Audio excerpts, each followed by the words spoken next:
All right, everybody, we are in for a treat. Today, we are covering logs, we're covering exponents, and finding inverses of those two things. All right, so I went ahead and wrote a couple problems down and just started these. I think everybody's good with the first few steps here. But just in case, when we're finding the inverse of a function, we want to start off by switching the x and the y. Right, so these two things switch.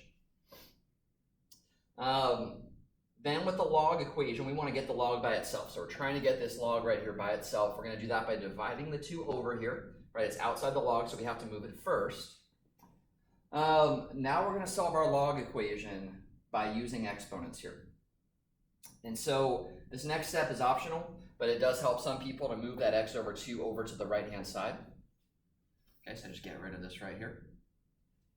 So we've got one log in this equation by itself. So now we can convert this to an exponential function. And we do that by just getting rid of the word log right here. This 3 is still going to be our base, or the bottom of the exponent. And the other two things just switch sides. All right, so the x over 2 is now in the exponent. And the y is over here.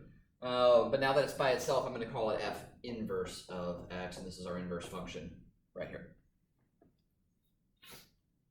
All right, the second question, find the inverse function of g of x, which is equal to e to the 2x. So again, I went ahead and switched x and y.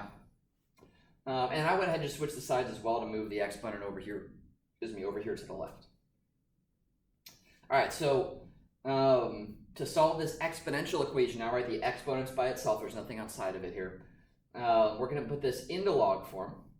And so we start by writing the word log, but it's a base of e, so I'm going to write natural log. Okay, the e is right here. I'll just kind of put it right here. We don't actually write it, but it's sort of like it's right here.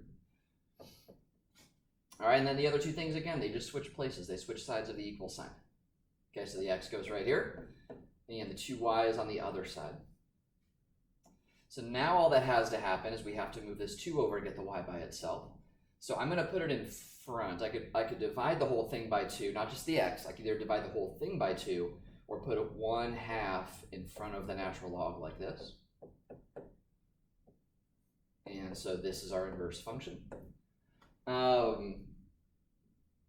This question, though, we do have the option of writing this different ways, and since we're getting ready for multiple choice questions, you should recognize that this could be moved up as an exponent. So we would write it as the natural log of x to the 1/2. But a 1/2 exponent is actually the same thing as a square root. So your answer could be written like this as well. Right? It doesn't have to be. But on a multiple choice question, again, they might be this one or it might be that one. All right, the last type of question is showing or determining if two functions are inverses.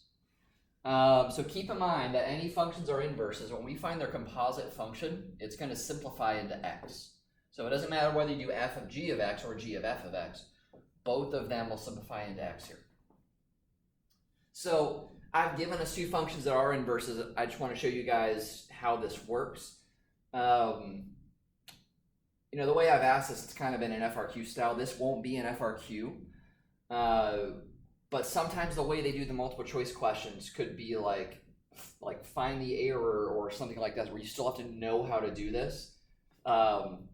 Even though I know a lot of people would just show they're an inverse by swapping the x and the y and converting the log form, and you would get this.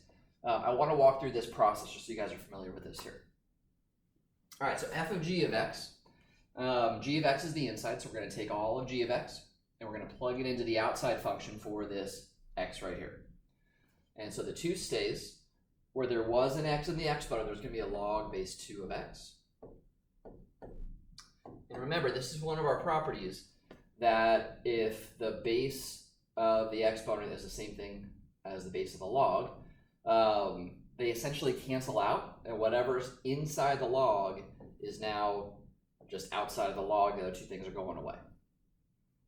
Okay, and so the property here is that if you have b to the log base b of a, the whole thing is just equal to a. All right, g of f of x, so switching now, we're going to plug 2 to the x into this x right here, so it's log base 2 of 2 to the x. And so the first thing I would do here is I would take this exponent and just move it to the front. So this is x times log base 2 of 2. But this is also a property that when these two are the same, this is equal to 1. So we get x times 1, which is just x. And again, what this is showing, whenever the composite function gives us x, it tells us that the two functions are inverses. So that confirms that, again, these two are inverses. All right, guys, that's it for this lesson. Hopefully this is a good refresher. I know we've done a lot of this stuff in class during the FRQs, but if you were struggling, hopefully this helps a little bit and will lead to higher scores on those FRQs as well. All right, guys, stay flawless.